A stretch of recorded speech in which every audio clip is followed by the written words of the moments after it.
सतां विश्रमाराममेवाभिरामं सदा सज्जनैः संस्तुतं सन्नमध्ये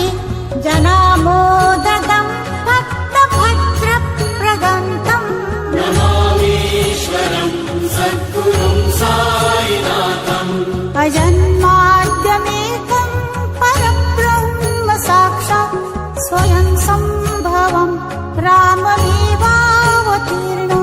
भवद्दर्शनात् सम्पुनितः प्रभोऽहम् नमामीश्वरं सद्गुरुं साईनाथम्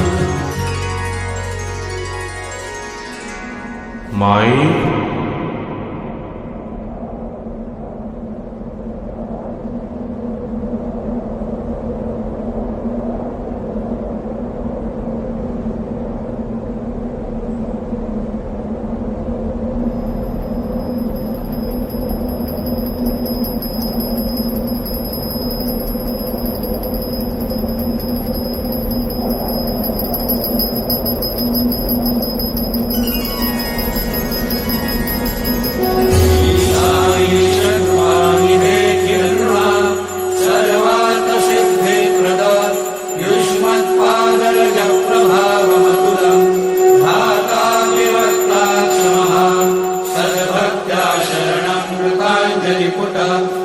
सम्प्रापितोऽस्मि प्रभो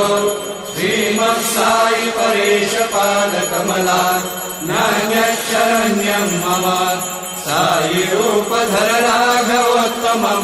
भक्तकामविबुधद्रुमं प्रभो माययोपहत चित्तशुद्धये चिन्तयामि महर्निशं मुदा शरत्सुधांशो प्रतिमं प्रकाशं कृपातपत्रं तव